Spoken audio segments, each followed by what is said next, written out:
Thank you for watching. I'm John Rasmus. This is Mysterialis. In this episode, I'm going to talk about some things just off the top of my head. Let's hope I don't mess up so I don't have to edit. If you ever see an edit, chances are I took a deep breath, like, whew. I made a noise like, and I cut that stuff out so you don't have to watch a 2-hour video of me going, just a lot of audio noises and issues. You don't want to see a 2-hour video of someone just... Because I take a lot of breaks in between talking off the top of my head. Let's hope. Let's try to do it. No edits. Just want to give you a tour of my bookshelf real quick. Let's take a look at my bookshelf. This is just a partial tour of the area. You know, people occasionally say, "Hey, what, you don't know about alchemy? You ignorant of the occult? You don't practice it? You don't know anything about it?" You know, show me your library. These are just the most expensive editions, but I have 2 other boxes in the garage. I ran out of room. I don't want to have 1,000 stacks of books in my room. Of course, here we have the signed Phil Collins book. I've not read the Necronomicon, but I read the introduction. And I guess in the future I will do a book review. And of course, can't forget the Daryl Strawberry card. Here's the last book I did a review of, Sir Arthur Conan Doyle's The Edge of the Unknown. I did a review of this Poltergeist book. Here's a very obscure book. Here's a book I haven't read yet, Faces in the Smoke. The Story of the Poltergeist Down the Centuries. I haven't read that yet. There's a lot of L.W. DeLawrence editions in here. If I have a Feng Shui book like this, it's because there's a secret in there revealed that I know to be personally true. You can find a lot of the things I've talked about in occult books, and even some would consider a totally benign book about Feng Shui. Because it's true. Truth is scattered all over the place. Mastering Witchcraft, the Occult Sciences. We have Zoroaster, and another one on Zoroaster over there. The Sacred Book of Death, Hindu Spiritism, and the Soul and whatnot. This is a reprint, and here's the leather edition. Here's a really nice edition. I'm going to do a review of that book. It's actually really good. I've probably only read 2 chapters, but it's an amazing book. L.W. DeLawrence talks about why is it that only negative spirits come, positive ones never come. And then he rationalizes and talks for an entire chapter on why this is the case. This is proof to me that L.W. DeLawrence did have first-hand contact with negative spirits. And he started to get a conscience about it. And he's like, hey, what's up? Where's the positive ones? Where's all these angels? So if there's a book that claims to summon angels, don't trust it, dog. You're going to be summoning some negative crap pretending to be something positive. Some of these books contain scary things. Why do I own them? Because a lot of extreme paranormal, supernatural things happen to me, and it's just to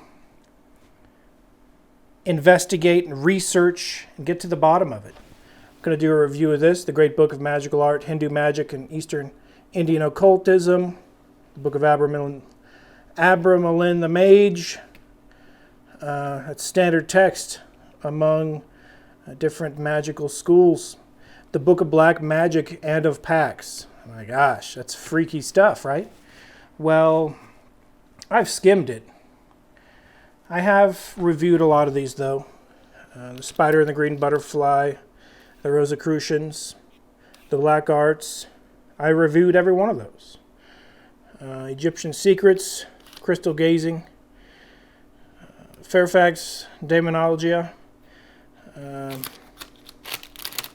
We have some interesting pieces. This one mentions gnomes. Gnomes are spirits, by the way.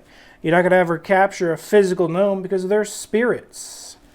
The old book of magic, necromantic sorcery, black magic of Ahriman. I said I would do a review of this, and I will eventually.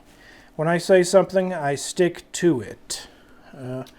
Tong Sing, different Necronomicon type books like Dead Names. I'm going to do a review on Dead Names, definitely. There are a lot of books, Modern Spiritism. I did a mini review on that. I have a stack right here I'm going to talk about, but let's get back to the video. All right.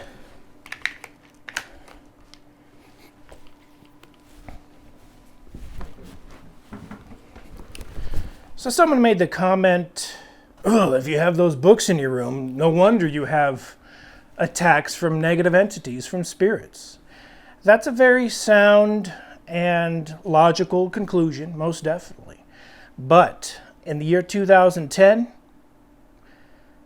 my first encounter with a negative entity, a negative spirit, to an extreme degree, I had 0 occult books. I owned none of these. None of these I had owned. These are a result of these experiences wanting me to research what happened to me in the past. In 2011, when the Poltergeist harassed me for 5.5 months straight, knocking over objects, 10 to 20 objects every night. I didn't own any of these books. I didn't own any of them. And so I'm seeing it repeated time and time. I've probably heard 50 times people say, oh, no wonder you're attacked. You got all these books. These books didn't exist in 2010 and 11 in my collection. They were in dispersed other collections. I acquired them because of what happened, researching what happened. I can tell you the most occult book I ever owned prior to 2010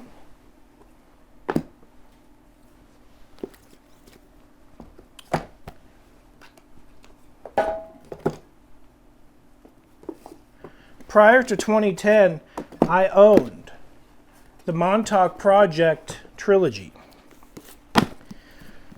And the first book isn't occult. It's just talking about time travel. But book 2 and book 3 were co-written by Peter Moon, a dude that clearly is a fan of the occult, a fan of Aleister Crowley. And take a look at that book cover. We have a checkered floor with a golden pillars. We have a guy with a freaking bull head holding a green pyramid. We have some red sphere in a dark hallway. That's a very occult looking cover. It even says on the back, "Go beyond the occult." And this was Peter Moon trying to inject the occult, what he knew about it, and he's probably an extreme occultist from what I've read in these 2 books. But this is my first exposure to anything even occult related. And I read these long before 2010, long before. They weren't even in my possession in 2010. They were back in storage in another state. I read them long ago. I mean, we're talking, I read this book in 1999. And I read this one probably in the year 2000. So, a long time ago. A good 10 years before my first encounter with a negative spirit.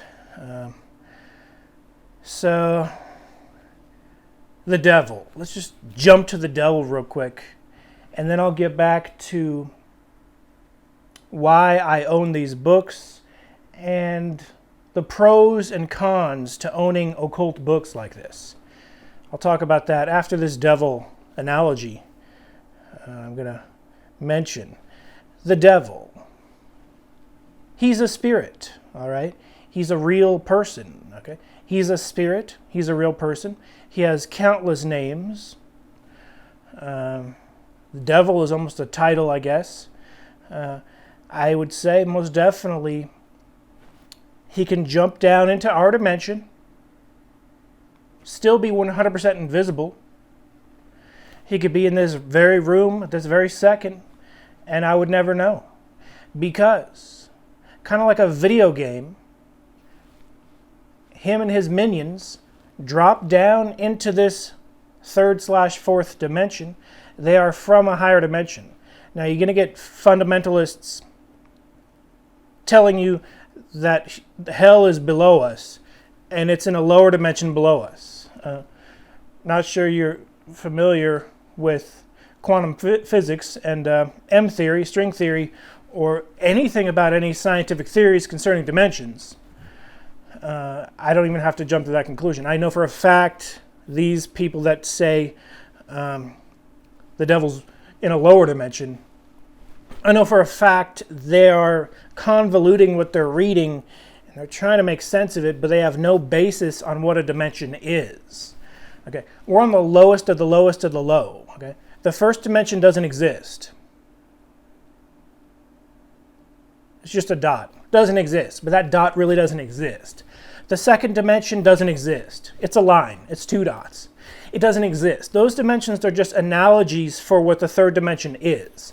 The third dimension is actually the only bottom of the barrel. The third dimension is the first dimension. So the third dimension is really the first occupiable dimension. First and second dimensions are not occupiable. There's no such thing as a two-dimensional being. Two-dimensional being couldn't exist. An atom, a quark, even smaller than an atom, cannot be two-dimensional. Even a quark and the things below quarks, strings, these subatomic particles, they have mass, all right? And they are 3D, okay? They can't exist in the first and second dimensions. The first and second dimensions are more analogies. They are not occupiable. The devil. He jumps down to our dimension, the 3rd/4th dimension, kind of like a video game, okay? If you've played an MMORPG, you know there are game masters working for the company that made the game or run the game. And usually they're invisible, walking around invisibly, monitoring, making sure no one's cheating, just monitoring what people do in the game, seeing if any bad things are happening in the game. Some games have rules where you can't say certain language or do certain acts or cheat or scam other players out of gold that they worked hard for. So game masters do monitor games like that. And as a matter of fact, I had game master capabilities in a couple games when I worked for a game company back in 2011 and 2010, actually. I ended working there in 2012. So I worked there for 2 years. And the devil jumps down into our dimension like a video game. He has game master capabilities, God mode capabilities like a video game. You're in God mode, but you're also in game master mode. Bam, you have all the keys. You have all of these menus. You can choose an unlimited wardrobe of the wardrobes in the game, unlimited food, unlimited supplies, unlimited gold. You can do anything. So a spirit, lowercase g, not the uppercase g, but a lowercase God, in the 5th dimension, 1 dimension above us. 1. The reason the 4th dimension isn't 1 above us, because we're in the 4th dimension right now. Space is time is space, space, space, time. Einstein taught us this. It has been verified. The Earth is like a marble on a rubber sheet. You've seen that analogy. And to bend that rubber sheet, You're bending time, you're bending space, gravity comes into play. I don't want to get off on a tangent. I'm talking about this video game analogy. The devil jumps off into our dimension, but he's still invisible because he's on God mode, he's on Game Master mode. At any time, he can click the old reveal thyself button, and bam, he can actually choose an avatar in his menu. Oh, I want to be this hooved, pointy-tailed red devil with a horns and a goatee, evil eyes, and a smile character. That's a classic avatar. He clicks that, and he'll reveal himself to who knows who, but it becomes legend and lore. Or perhaps he revealed himself like a regular guy, just a regular dude in a tuxedo. Or perhaps he chose a guy in a black robe or a white robe. He can choose anything he wants.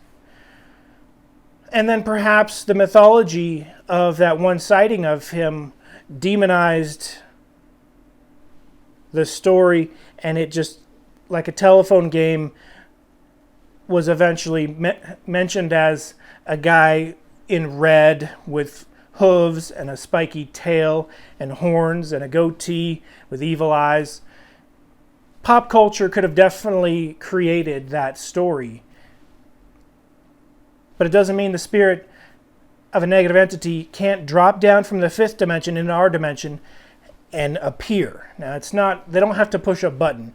We are not in a computer simulation. I understand this analogy might play off of Elon Musk, the Matrix conspiracies, which I do not believe in. I do not believe we are in a computer simulation. I think we're in the universe, and we are very real. We are not ones and zeros in some alien's computer. We are not a computer simulation. The reason the devil would be a fan of this computer simulation theory, clearly it's a theory that atheists would prefer, because it gets rid of the creator who created the universe, gets rid of the architect, the supreme being. Any theory that negates and gets rid of the supreme being, in my opinion, is going to be a theory that's going to be promoted and given a big thumbs up by the devil. This guy exists. I had a dream with the devil in it, and he didn't appear as you would believe. He didn't appear as you would think he would have appeared. He didn't appear classically like you would expect, is what I'm trying to say. And maybe I'll reveal that dream in the future. I consider it somewhat important, though. So I'm going to hold that back a little bit.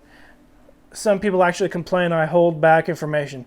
Take a look at my 325 videos for the past 9 years. Since when have I held back information? Feel free to watch my 325 videos I've uploaded in the past 9 years. Although this channel 2009, 9 years, wow. See, my other channel I started in 2006. I've been on YouTube actively for 12 years. I've spent thousands and thousands of dollars on equipment. I'm eventually going to lay out all of my cameras so you can see. I've kept every single one of them. All my microphones so you can see how much I've invested. But it doesn't matter. It doesn't matter.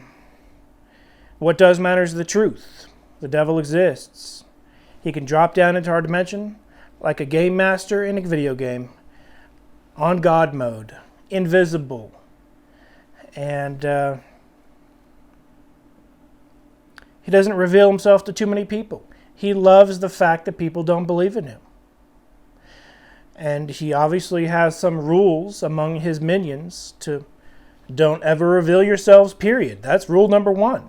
But there's an exception. If you're assigned to harass someone, you can somewhat reveal yourself. There are probably rules, probably elaborate rules. I'm not going to make up some fake elaborate rules. Their rules are real, and I can only speculate as to what they are. But I can tell you that a couple months ago, at this point it's probably 4 months ago. I lose track of time. But maybe 4 months ago, it's hard to say. I had a bunch of wires on my desk. I've already told this story, just real quick. I'm briefly going to tell it again. Wires on my desk. I was trying to make music for the intro for Mysterialis, this very show, the first episode. And I had this on my desk sitting there for a good 3-4 days. Very messy room. And then I had another pile of wires, like these wires, on my floor. Very messy, but I now have a case. I try to keep it more tidy and orderly. But I had these on my desk, most of them disconnected, just sitting there for a good 4 days straight, probably. A good period of time. I was watching Netflix, some movie or TV show on Netflix, I don't know. But I was watching Netflix. I take off my headphones to go for a break, and I see these wires lifted up. And I didn't really realize they were being lifted up until they were dropped. And then they banged against my desk. They banged against my metal desk. Let me show you somewhat of what it looked like. They were here, and my mixer was there. I see them picked up, and then I see them banging against the desk, and he was just perfectly positioned where they were banging like this. They were banging, trust me, and I was like, whoa. And I got up, and then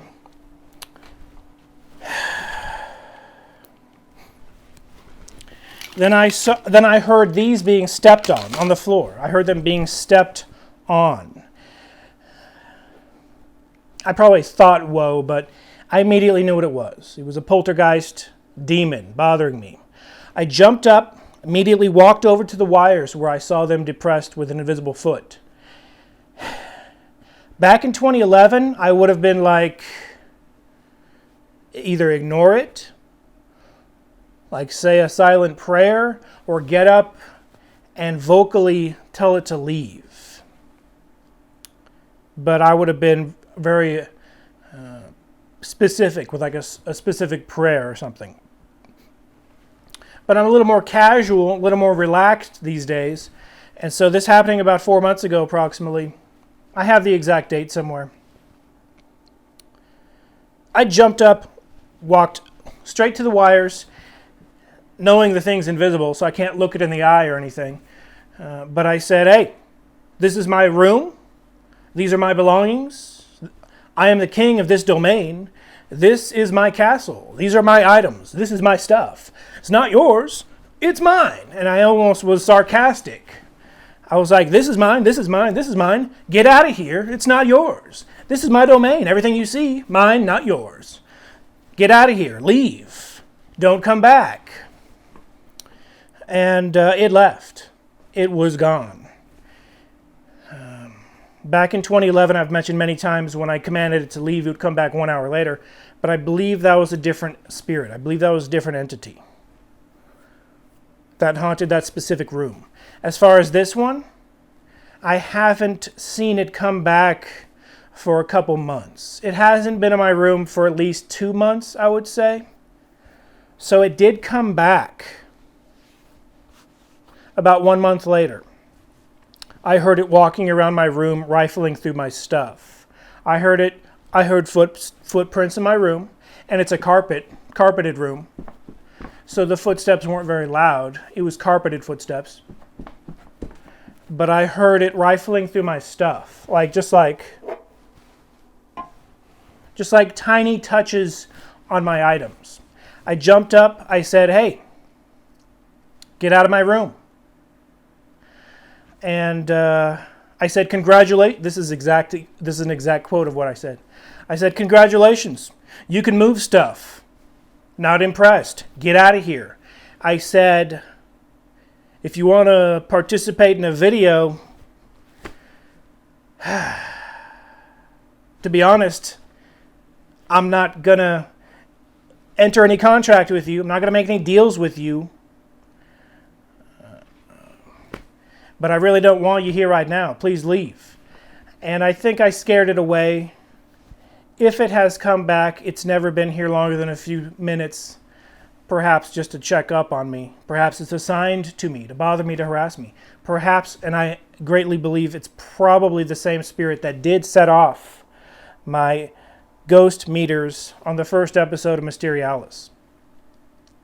Could have been an evil wandering spirit just wandering randomly, saw me do a ghost investigation, or maybe it's been staking me out for a while. Whatever the case, it happened. Episode 1 of Mysterialis was real. It really happened. And 24 hours after that experiment, the spirit walked through me. And it felt very evil, very negative. It felt like electricity.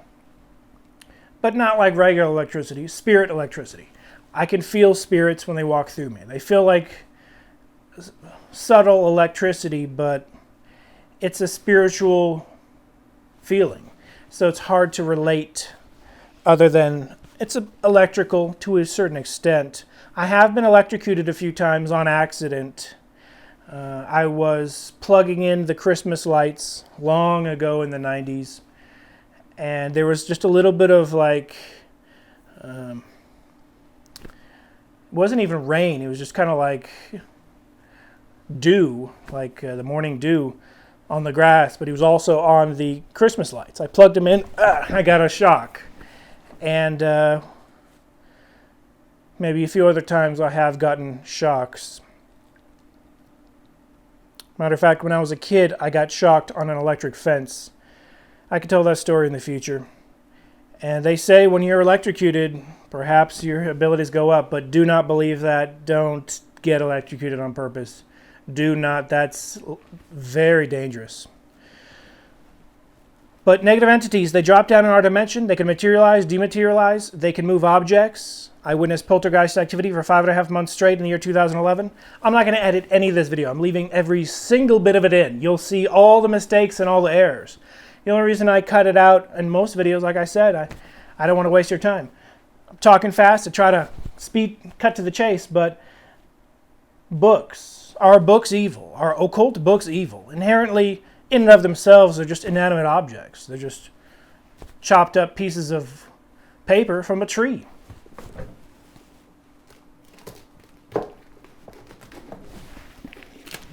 I'd say probably the most negative book I have, if I had to take a guess, it's probably the Book of Black Magic and of Pax. Yikes, right? I got it because it's becoming a rare edition these days. It's actually a pretty common book, but when I see a book that I want to research and do a review of become rarer and rarer, and the price jump from $50 to $500, I start to pay attention. And I want to get it for book review reasons, not for resale reasons. It's not for sale. I'm not going to sell it. But I got it dirt cheap, and it smells heavily of cigarette smoke. And that's probably why I got it so cheap. I've only skimmed through it. I've never thoroughly read it or anything. And most definitely, any packs in here, I would never even attempt in a million years. But this book could theoretically... It seems to have been used ritualistically, perhaps, because it smells like cigarette smoke. Perhaps the last guy was doing a ritual and heavily smoking over it. But most likely just his entire room smelled of cigarette smoke and it just absorbed into it. But the last guy that used it, or whoever the case, they might have summoned a demon. And I don't necessarily believe objects are haunted, but I am doing research on that with my Mel meters, EMF detection devices, to see my Tucson, Arizona antique mall video. I did detect a little bit of EMF radiation from a few objects, but I'm still skeptical about cursed items. But I can say that even though it may not be possessed, I think there's a theoretical chance it can have like a homing beacon in it where a spirit summoned with the help of the book would know where the book is at all times and maybe return to the book and say, oh, this is where the book is nowadays. I can bother that guy.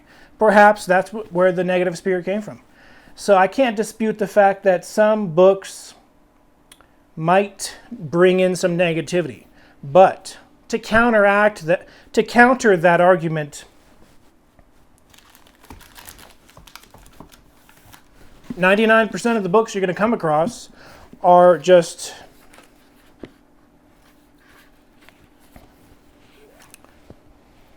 paper and ink and totally harmless. But they're going to have information in there. I've learned more about the corners of rooms phenomenon and my poltergeist encounter, just research-wise. I learned the most from first-hand experience. But researching the history of spirits, poltergeists, I've learned more from books, physical books, than I ever have the internet. Google is very limited in what it knows about poltergeists. But a lot of these books have mentioned. This book, Necromantic Sorcery, this is a new edition, or this is the original leather edition. What I'm saying is this is an unused, brand new leather copy of the book. It still has the Chinese papers on each end to protect the leather. And the reason I got it, I wanted the edition, and I originally bought it pretty cheap. But I had it horizontally on a towel up here when I had a lot less books when I started my occult book collection. I had it for about a year and a half, and I heard pronounced creaks coming from the location of the book for about a year and a half before I sold it. Because I believe it was clearly ritualistically used. The book smelled heavily of incense, and the velvet bag that it came in was saturated with this incense smell. So it was clearly ritualistically used, and I think the book was a beacon to a certain extent to negative entities, or maybe the one that was used with it, whatever the case, I don't know, it's invisible. But what I do know is I heard pronounced creaks coming from this bookshelf. This bookshelf does not creak. It doesn't make noises. It's not alive and it's not touching the wall. But I heard pronounced creaks and even slight knocks coming from the location of the book for a year and a half until I sold it and it's gone. And then I bought one that was never been used. Never heard anything like that ever again. So yes, be wary of ritualistically used books. Unless you want to research the subject and invite such negative things in your life, I do not recommend it. But the main point I want to leave is 99.9% of books are going to be harmless, but the information is very valuable. And so it's a double-edged sword, or there's two ways to look at it. Judge for yourself. Skeptics are going to say the occult isn't even real, man. The occult isn't even real.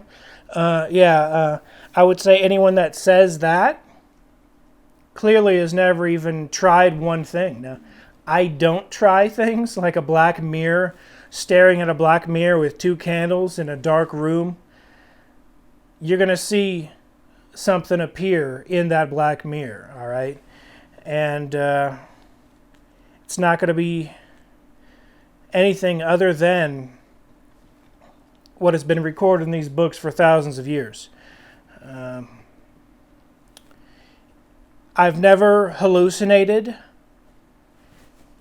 anything in my life except for once. I did hallucinate once, long ago. In the year 1997, I hallucinated once because I played a video game called Diablo 1. I was addicted to it. This is before Ultima Online beta test started, so I had to kill time. Diablo 1 came out. I played it so much that I played it for like 2.5 days in a row. We're talking like 68 hours in a row. It's extremely unhealthy to play a video game for 3 days in a row. People have died playing video games for 3 days in a row. Do not recommend it. This is a tale of caution. do not stay up all night. In fact, there's a new study that shows the brain shrinks when you go to sleep, and that the fluids in the brain clear out the plaque in between the crevices of the brain and clean the brain, getting rid of the bad stuff.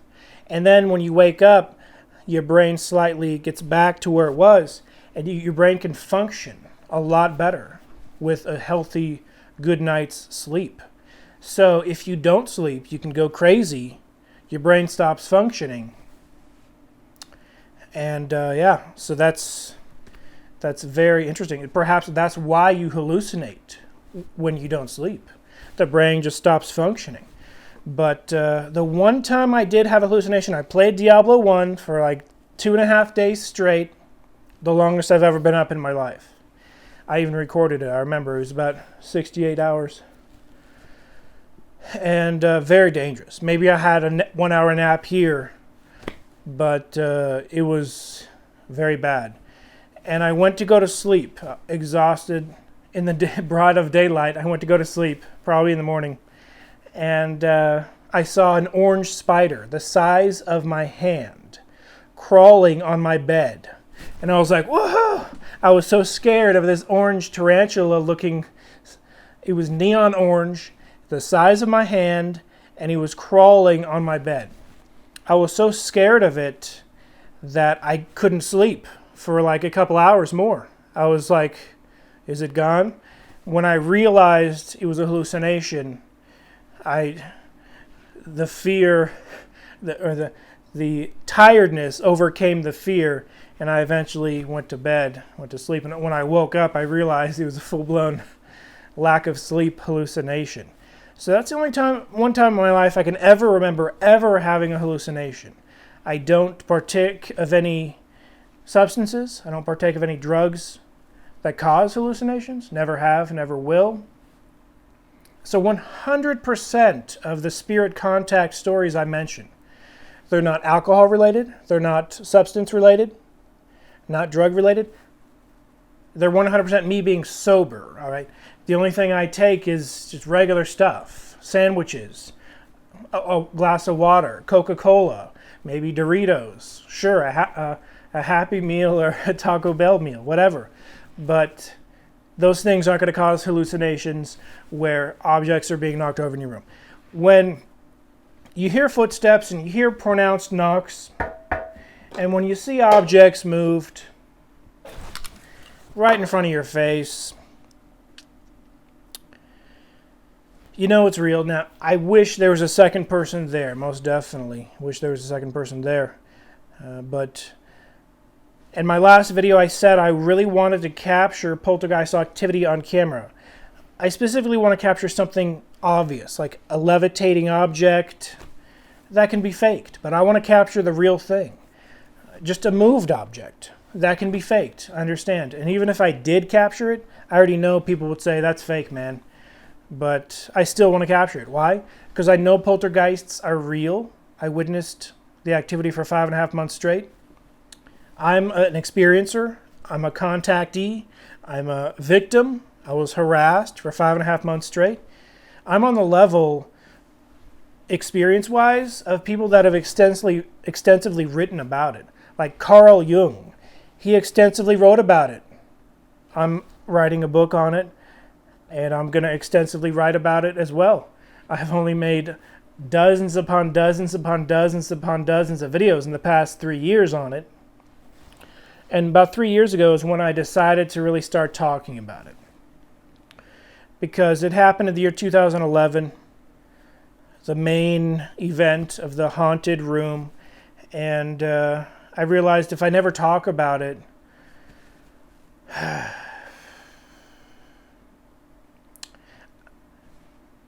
I will be doing a disservice to the world. People that do experience it will be considered crazy. I know people see it as crazy. But the only way I can really prove it without a camera, even if I did have, like I said, a bottle knocking over, people would say there was a string that pulled it. So it's really really almost impossible to prove unless you firsthand see it for yourself. But I want to capture it, full-blown levitation or something knocking over. And I said I didn't capture it, but perhaps I captured it to an extent. During the Pirate House investigation, I did capture footsteps in the grass. I've looked at the footage about a dozen times while editing it. I can't even see the blades of grass moving.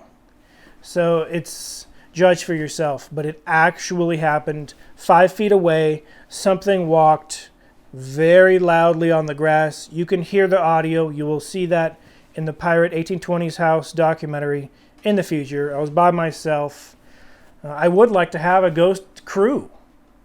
A ghost crew, at least you have a couple other crew members that also witnessed something with you. A lot of these ghost investigation shows, most definitely, they probably hype stuff. Some of them famously have hoaxing crews that set up fake tricks. Some of them are more honest, and maybe they'll exaggerate their emotions when they enter a room. Ooh, I feel sad. Oh my gosh, something happened here. Maybe some of them have legitimate spiritual gifts and they can sense spirits and they just exaggerate it for drama reasons for the TV or something. But I kind of see that as they didn't capture too much evidence, so they're trying to make a show out of something. A lot of the times you're not going to capture any evidence. But when you're an experiencer like me, stuff happens a little more than it did before. In the year 2010, before that negative entity appeared to me, I was just like everyone else. I was like, does poltergeist activity exist? I don't know. Maybe, maybe not. I don't have much opinion on it at all. I pretty much had zero opinion on the subject, other than believing spirits existed. I had a pretty strong belief spirits existed. I believed in an afterlife. Spirit goes into an afterlife. I didn't have the concept of here's a spirit watching me 24/7 types scenario. So my perspective on the world changed a little bit. But my belief in spirits didn't change. But occult books can be a positive thing. They can be a negative thing. It really depends how you look at it. Judge for yourself. Don't turn on ghost hunting equipment in your house. Don't turn it on. Just don't do it. Because when you're sleeping is your most vulnerable state. You don't want a bunch of invisible vultures on Game Master mode in a video game dropping down, harassing you while you're trying to sleep. I don't think we're in a simulation. I don't believe in parallel universes. That there's a theory that there's unlimited universes, very common theory. That theory takes away the beauty of this universe and what it is.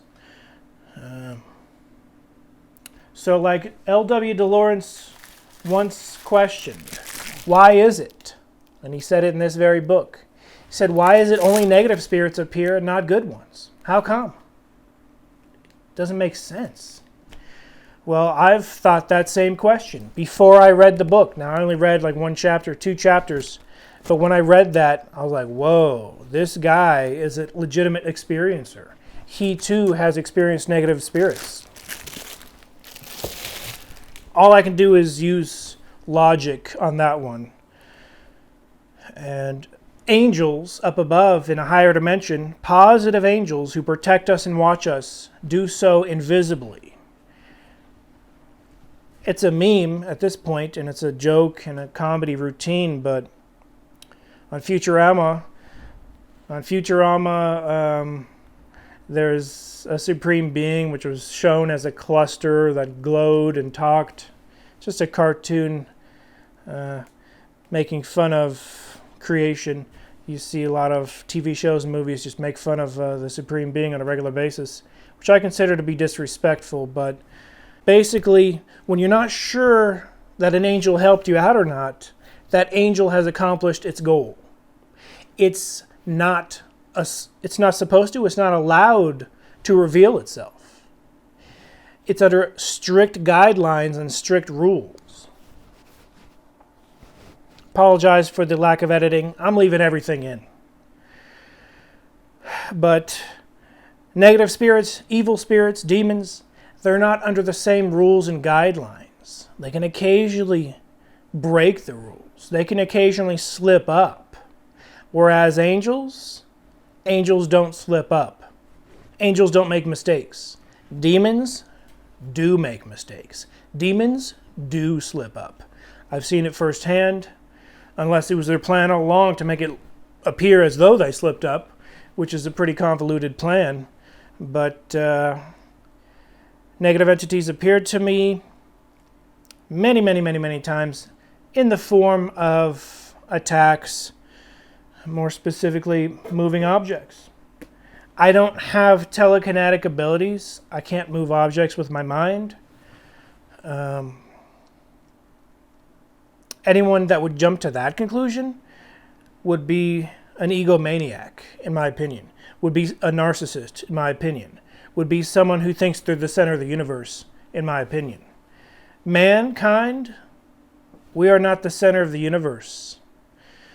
We're at the bottom of the dimensions. We look up, we see nothing. The occupied dimensions of who knows how many countless spirits above us can look down, but they can not only look down, they can drop down and be right here. And their limited ability to contact us, communicate with us, it's all about how the dimensions work. It's all about how the universe works. So this video may not have every answer to every secret. I'm just a guy. I make mistakes. I don't know everything. I hardly know anything. But I do know poltergeists are intelligent beings. There are many false theories on poltergeists that, maybe it's teenagers with a lot of issues, built up tension. They automatically, magically get some type of psychic telekinetic powers. And I'm reading this, and I'm hearing this from otherwise spiritually dead scientists that don't believe in psychic abilities. They don't believe in telekinesis, telekinetic powers. They don't believe in anything remotely of the psychic realm. They don't believe in the paranormal, the supernatural. But because they don't believe in demons so much, or spirits so much, they're willing to pretend they believe in psychic telekinetic abilities for the sake of avoiding the subject of it being independent, external, conscious spirit entities doing it. Now, why do they do it? What did I gain from it? What did I lose from it? I've lost a lot. Past 7 years, I've talked about it too much. Too much. So if I ever stop talking about it, it'll be because I think I've talked about it enough. I am writing a book on it and 3 pamphlets which detail what I know about spirits. I'm working on those. It was originally 1 pamphlet, but I decided to make a pamphlet friendlier for people that don't like the subject of demons. It's kind of too scary for some people. And then pamphlet 2 will talk about demons. I guess pamphlet 3 will be just extremely the graphic details on demons. Now, I don't believe in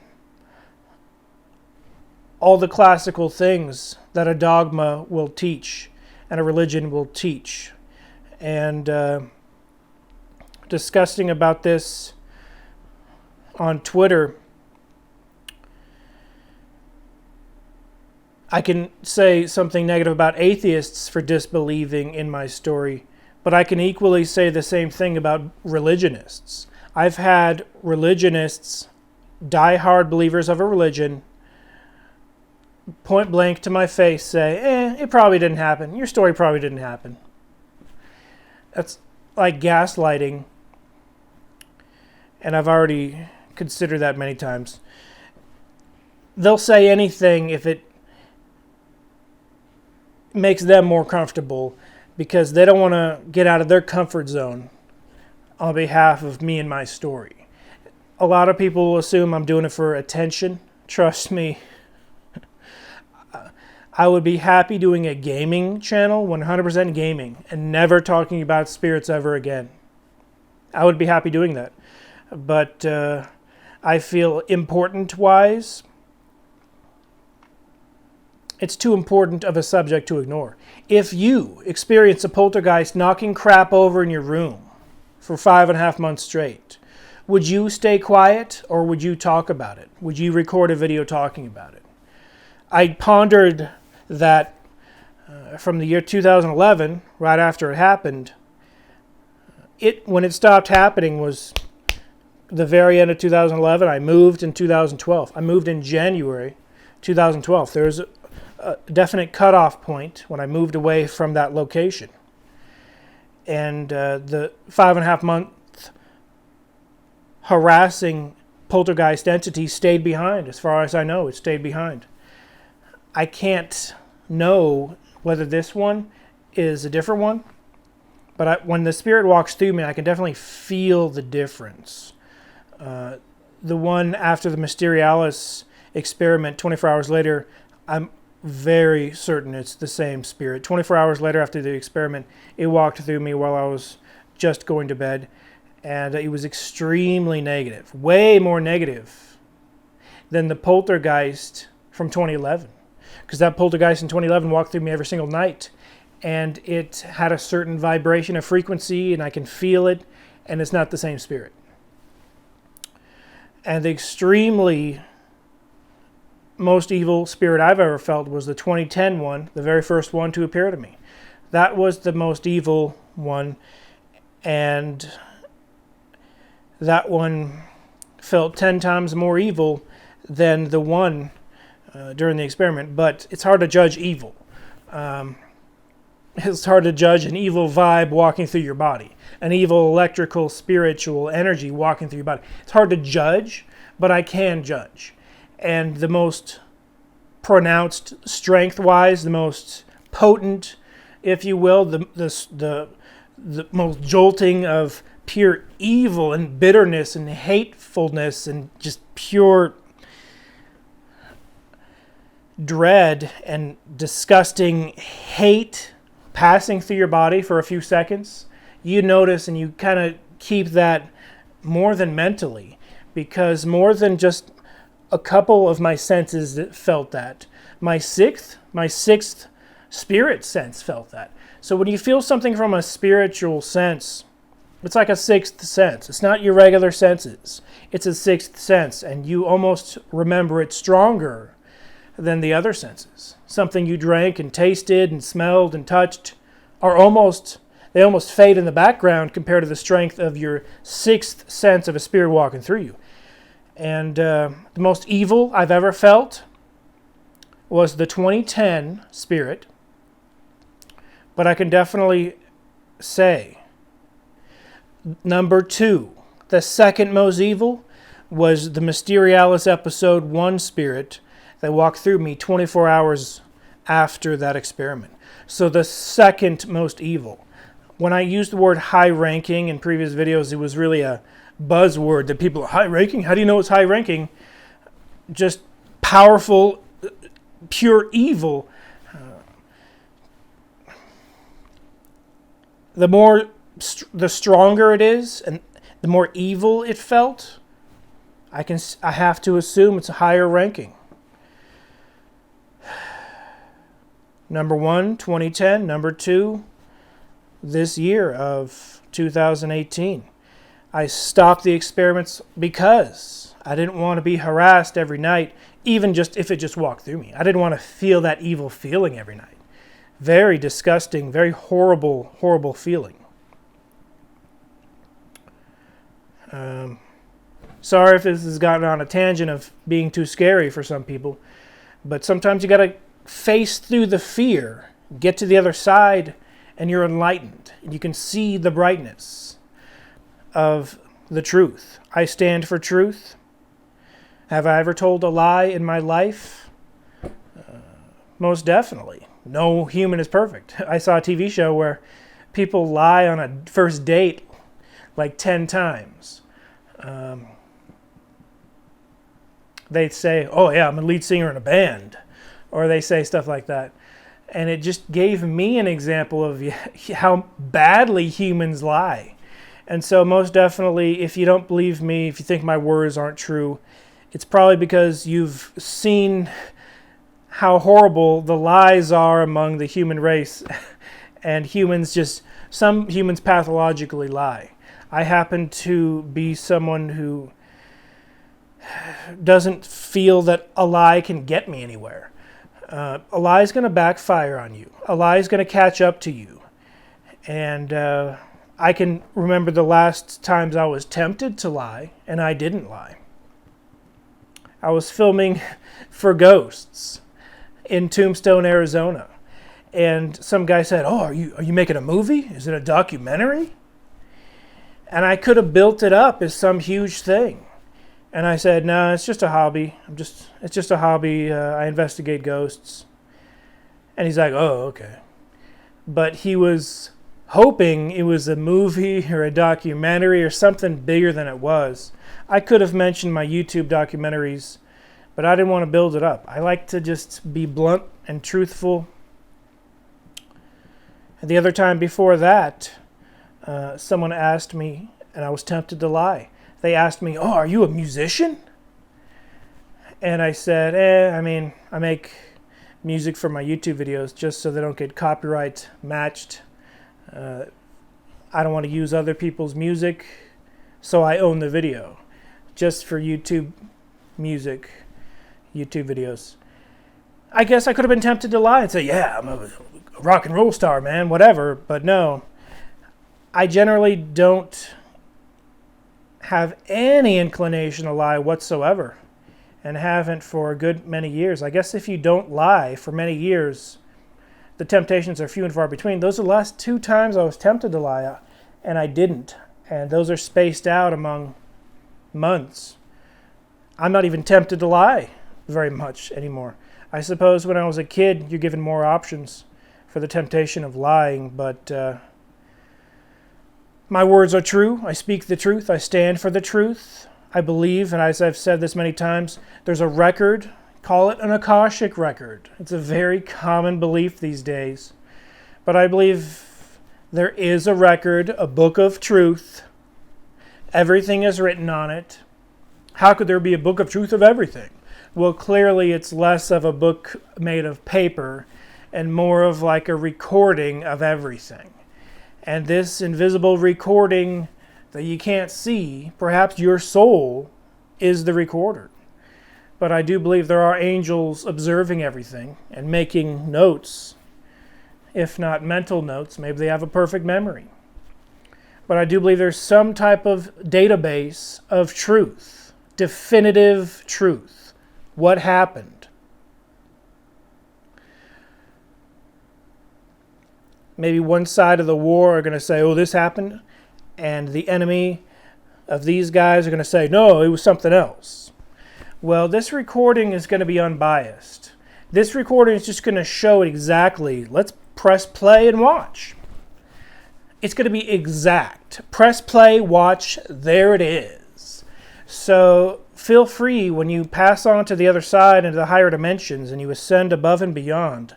Feel free to press play on my story and go back to the year 2011. And a good 6 months of 2011 of my life, I was poltergeist harassed by an invisible, at least 1, probably 2 demonic entities moving objects around in my room every single night. When I lived in one particular room I rented on Craigslist for $400 on Drake Street in northern Santa Maria, California. I did go back to Drake Street recently. It was very briefly, though, because my main objective was the 1820s pirate house. But I did drive past it And people mock me for, oh, you're just doing a drive-by? I drove 1,000 miles to go here, and filming a drive-by and talking about this extremely important encounter that happened in my life, that's not good enough for you? I do want to get out and walk around, but I don't want to bother the owners. Even though she was a bad landlady, from my perspective, I don't want to bother her. I don't want to bother the tenants that are renting the place. There was 3 rooms for rent. I rented the master bedroom that had its own shower, its own bathroom, with the broken sink, which did get fixed eventually. I could go into detail to an extreme degree, and I was tempted to want to take my Mel meter to the corner of the room externally, but I don't want to bother anyone in the area. But I did get out, and I did walk on the sidewalk very briefly, and then I got back in my car. I think the drive-by was I'm trying to think of the street name. The high-ranking entity house my sister rented, and she allowed me to live there for a while when I moved to Santa Maria in the year 2009. I moved there in late 2009. I remember going to a Halloween party, and I dressed as Doc Brown. You know, the Doc Brown party could have been 2010. Man, it was such a long time ago, I can get things confused. But what I'm never going to get confused is in 2010, the most evil negative entity I've ever felt in my life walked through me. And it did a few things I've never mentioned. I got to save those things for my book. The reason I got to save those things for my book is because when you tweet something out, Twitter is like 90% sarcastic, if you haven't noticed. Twitter is a platform where if you're not making jokes, people are going to make jokes about your non-jokes. It's a very sarcastic platform. I'm not gonna tweet something I consider to be one of the most important key pinnacle moments of my life-changing events on Twitter. It'll be seen as a joke. I'm not gonna make a video just blab what this high-ranking negative entity did, other than walk through me off the bat. I'm gonna have it in my book, because a book is a more respected medium. A book is something that people respect a little bit better, a little bit more than say a bumper sticker. You understand how a bumper sticker is where a catchphrase goes, not someone's most pinnacle life-changing moment. So I kind of see a YouTube video almost as a bumper sticker compared to a book, which is a more respected medium. I'm obviously a fan of books. I've read enough to know where that's the medium I want to choose to reveal a lot of the things that happened to me. And then after the book is released, if you don't want to get it, that's fine. I will literally be reading chapters for free on this channel, and I'll probably read the exact chapter and the exact quote of probably the most interesting parts in the book. I'll read it and I'll say, here it is, this.